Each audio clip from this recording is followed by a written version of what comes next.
Two things will inevitably happen whenever a home expires from the market. The first thing that happens is the seller is inundated with dozens and dozens of phone calls, all from local realtors claiming to have the secret sauce to sell their house that didn't sell the first time.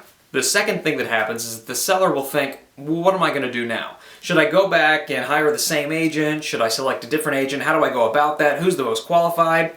The first thing that you should do is relax. Some of the best houses in the best markets expire, and fortunately for us, we know that there are only a few things that make houses sell, and conversely, there are only a few things that make them not sell. The first thing I do whenever looking into an expired listing and why it didn't sell is their pricing strategy. Now, whenever I say that, most sellers hear the first syllable and that's it, which is price. Oh, he's going to beat me up on my price, he's going to tell me that I'm priced too high. That's just not always the case. I mean, sometimes it is. Sometimes your price is too high, but more often than not, we'll focus on all 5 syllables, pricing strategy, right? It's about more than just running comps. Anybody can run comps. Zillow can run comps. Comps play a big role in how to price properties, but that's not a pricing strategy. We have to make sure that the price that we select for your property has the greatest potential to get you the most showings, which brings you the most offers, which gets you the highest market value for your property. The second and equally important thing is the photos. We've all seen terrible photos on listings where you go through and clearly the agent or the owner took photos of the house using their cell phone and they forgot to turn on the lights and they forgot to open up the blinds. But yet, sometimes I see houses that have absolutely fantastic photos for their listings, but nobody's put much thought into how they're ordering them. We know that buyers are typically looking at 3 to 4 photos before they decide, okay, I'm interested in the property, I'm going to keep looking, or, oh, well, I'm not interested, I'm just going to move on.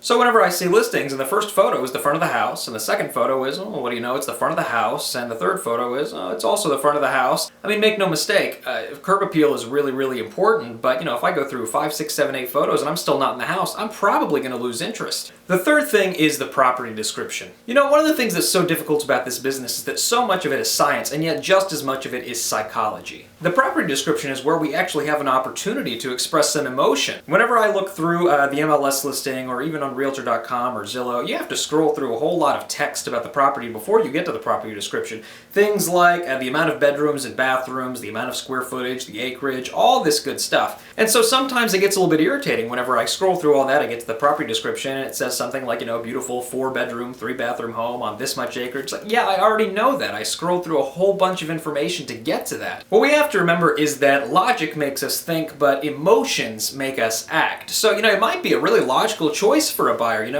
This house is close to where I work, it's got this many bedrooms, it's got the right square footage in the right school district, and that's all fine and well and good, and that will make us think about that house. But what makes us act is whenever I feel an emotional connection to that property.